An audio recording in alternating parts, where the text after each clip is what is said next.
मोदी हुकूमत वक्फ बोर्ड की ऑटोनॉमी को छीनना चाहती है और वो इंटरफेयर करना चाहती है वाकिफ के मंशे के खिलाफ। ये खुद फ्रीडम ऑफ रिलीजन के खिलाफ है, नंबर 1। दूसरी बात यह है कि बीजेपी शुरू से वक्फ बोर्ड्स और वक्फ की प्रॉपर्टीज के खिलाफ रही है। यहां पर मोदी हुकूमत डिस्प्यूट क्रिएट करेगी, उसका सर्वे कराएंगे। ऐसे कई मस्जिद दरगाहें हैं हमारे भारत में जहां पर बीजेपी आरएसएस ये क्लेम करती है कि वो दरगाह और मस्जिद नहीं है। तो जो पावर जुडिशरी का है वो एग्जीक्यूटिव छीनना चाह रहा है उसको। मोदी सरकार ये चाह रही है कि पूरे वक्फ बोर्ड की प्रॉपर्टीज को छीन लिया जाए, इनको मुसलमानों से छीन लिया जाए। जब पार्लियामेंट सेशन में है तो सेंट्रल गवर्नमेंट जो है पार्लियामेंट्री सुप्रीमेसी और प्रिविलेजेस के खिलाफ ये काम करते हुए मीडिया को इन्फॉर्म कर रही है और पार्लियामेंट को इन्फॉर्म नहीं कर रही है। पार्लियामेंट जब चल रहा है तो सरकार का काम है कि इमीडिएटली आप पार्लियामेंट को इन्फॉर्म करते, बजाय इसके कि आपने मीडिया को लीक किया। अब जो मीडिया ने रिपोर्ट किया उसकी बुनियाद पर मैं ये कह सकता हूं कि ये जो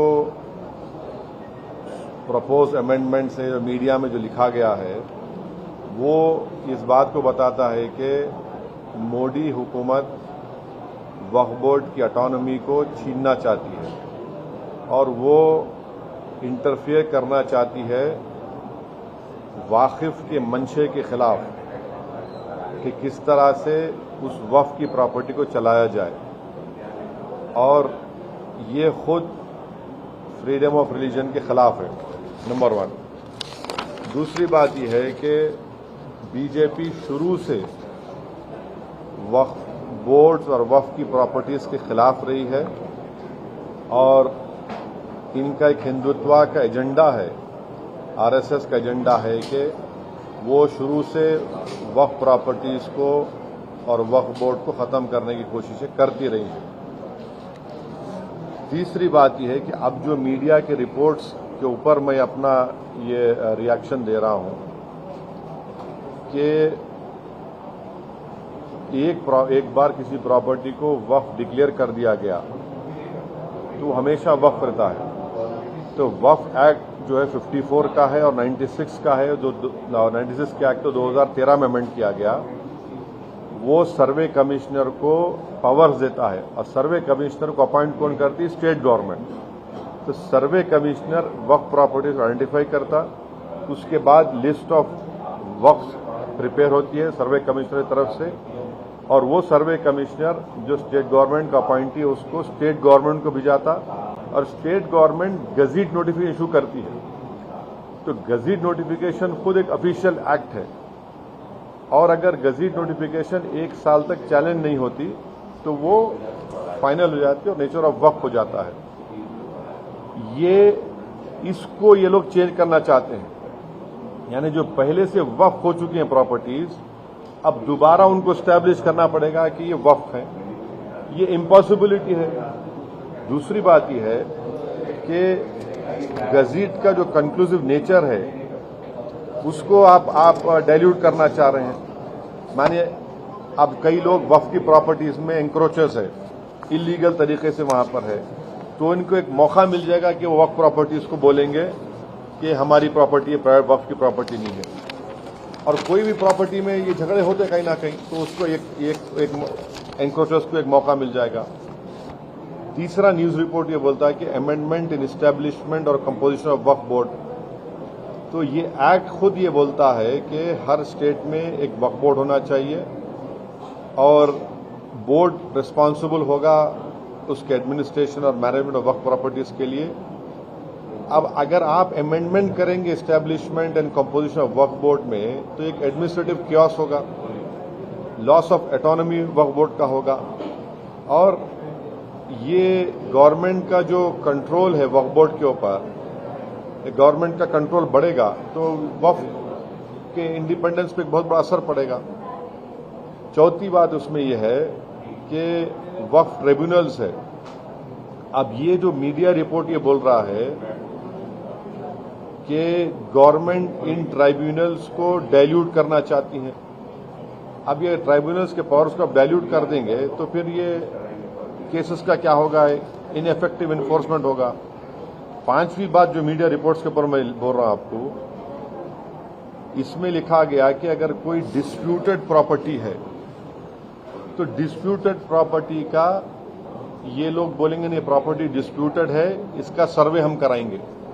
अगर कोई प्रॉपर्टी डिस्प्यूट है तो उसका फैसला जुडिशरी करती। यहां पर मोदी हुकूमत डिस्प्यूट क्रिएट करेगी, उसका सर्वे कराएंगे। अब सर्वे एग्जीक्यूटिव कराएगा या सीएम कराएगा या बीजेपी पावर बीजेपी कराएगी। अब जाहिर नतीजा क्या निकलेगा आपको मालूम।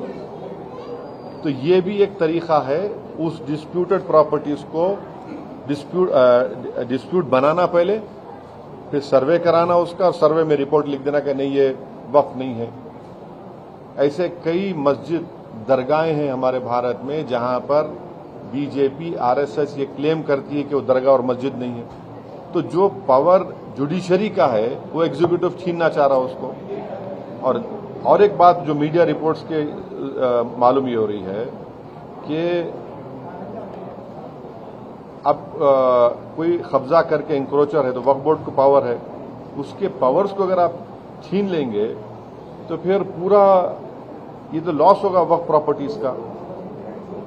अच्छा, उसमें एक और मीडिया रिपोर्ट में बात आई है, amendment to the process of वक्फ बोर्ड। ये जो वाकिफ होता है वो अगर मेरी प्रॉपर्टी में बोलते हैं वक्फ बोर्ड को मैं दे रहा हूं, मैं वक्फ कर वाकिफ हूं, मुतवल्ली मैं रहूंगा किसी और, वो आप बोल रहे वो भी नहीं रहेगा।